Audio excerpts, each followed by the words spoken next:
everyone, I'm Fernanda, or you can just call me Chimmy. I'm finally free from school for the summer, and boy am I happy about it. This semester has been rough, but hey, I survived. And the class I've actually been taking is 2D animation. I mentioned in my first trying animation video that I'd soon be starting that class, and so 6 months later, here we are. I finished it, and so I want to talk about the projects I've done for it, which to absolutely no one's surprise involves my OCs. But before we get into that, I want to quickly announce that this video is sponsored by me.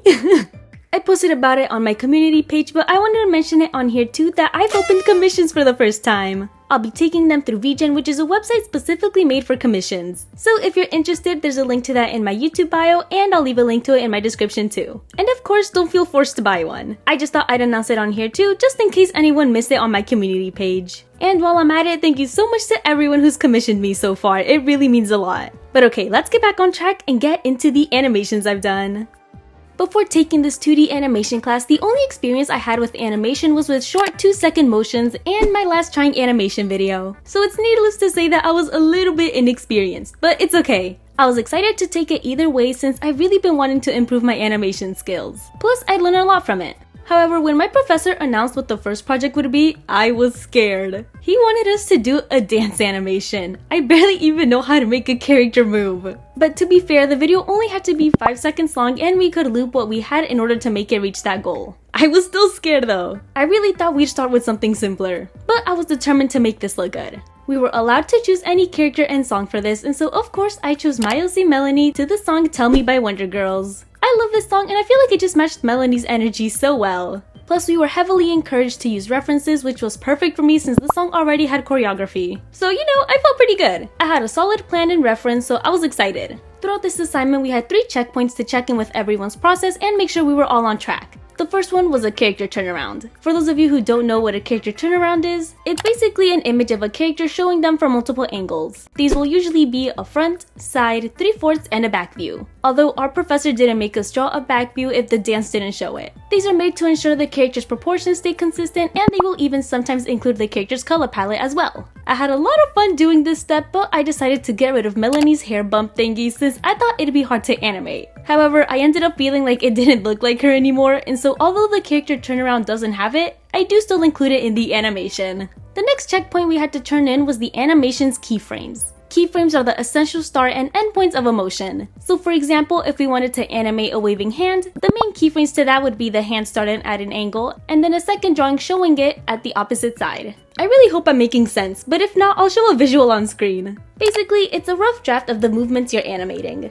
Sadly, I don't have the footage of me working on these keyframes since I actually didn't do it on Procreate like last time. Throughout this class, we used Toon Boom Harmony since it's the industry standard for animation. Or at least that's what our professor told us. And so because of that, I only have small clips of my works in progress, but not the actual footage of me working on it. However, the initial keyframes for this animation in specific were actually done in Rough Animator since we were snowed in, which caused classes to be cancelled. AKA, I had no access to their drawing tablets. But let's move on to the third and last checkpoint, which was the finished animation. I was so stressed during this stage. I felt like the animation wasn't turning out the way I wanted it to, and the deadline was coming up soon. I remember really hating the final look of this and feeling embarrassed that I had to show it in front of my class. But everyone was super nice, which helped me feel better. And now that I'm looking at it after a while with fresh eyes, I don't think it's as bad as I thought it did. Plus, it was my first assignment, so I shouldn't have been that hard on myself. It's not perfect, but I think it was a good attempt. And sadly, I can't play the music because of copyrights, but just imagine hitting your head.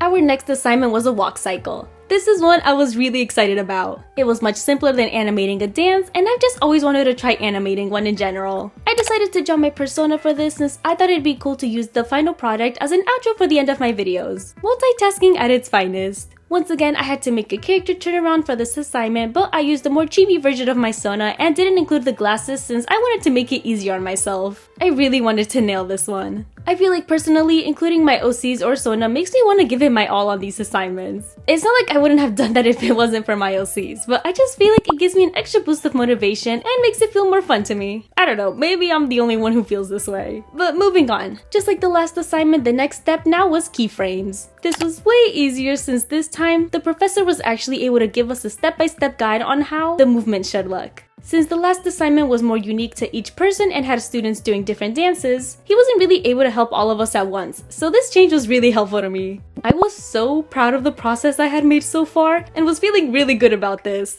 I stuck to 4 main frames for the animation, which were the usual basic steps: contact, moving down, passing, and going up.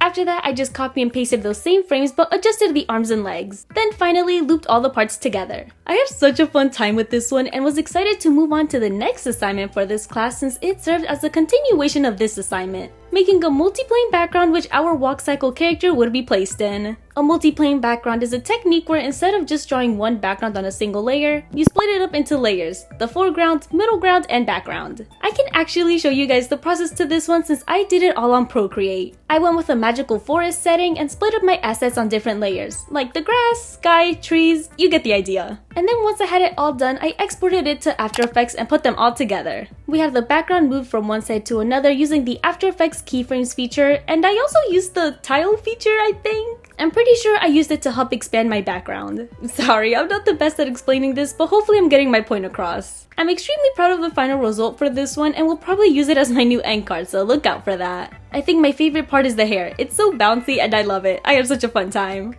But now it's time for my final assignment, which was an impact animation. I'm sure you can guess what this one is. Animating any type of impact, like characters fighting and landing a punch, a character tripping or falling over, or something falling and slamming onto the ground. We didn't have much time left before the semester ended, and so our professor didn't require us to have it fully finished like the other projects we had done. It could be a rough sketch. The goal was for the audience to feel the impact as much as possible. For this assignment, I chose to do something a little similar to my first ever animation attempt. It's not super similar, but I just wanted to show more of their dynamic. The animation has Melanie doing her eyeliner and trying to make it look perfect until Nova slams the door open, messing her up. She tries suppressing her anger, but it isn't until he starts laughing that she gets fed up and throws a brush at him. That's the impact for the animation, the moment Nova gets struck with the brush. I started this off on Procreate since I was home over the weekend and didn't have access to the school tablets, so I get to show you some of my process. I struggled quite a bit with this assignment. I kept trying to look up a front-facing reference of someone falling over, but I just couldn't find one.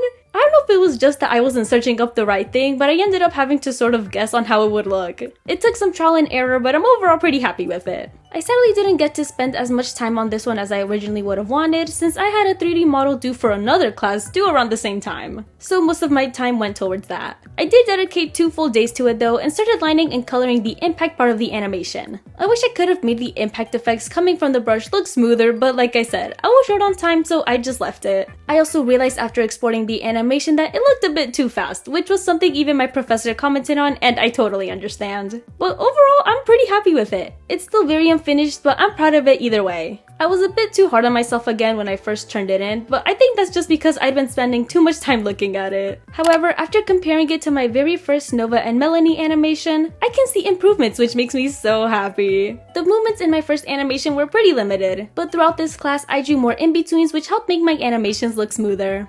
I've learned a lot from this class and can't wait to continue learning. Next semester, I'm starting a class that requires us to group up and make a short film, so I'm pretty nervous, but excited nonetheless. I really hope I made sense during this video and that I wasn't sounding too confusing. I mean, I don't expect people to use this video as a tutorial of sorts, but just in case you are, please don't. I'm still learning and am no professional by any means. I just wanted to talk about my process throughout my animation journey. It's been a lot of fun and I want to keep improving. I learned a lot from this class and found out that I actually really enjoyed using Toon Boom Harmony. I was kind of scared of it at first since our professor said it was like industry standard, but I actually had a fun time using it. There's still a lot I need to learn about it and its features, but overall I had a good time. I hope you guys enjoyed this little part 2 of my animation journey. It's kind of crazy seeing the difference between my first animation and these past 3. I'm really proud of myself and will definitely continue practicing over the summer. And speaking of summer, since I'm on break now, I hope to be more active on here and post more videos. And again, don't forget that my commissions are open for anyone who's interested. Thank you guys so much for watching. I hope you enjoyed the video, stay safe, and as always, I hope you have a great day.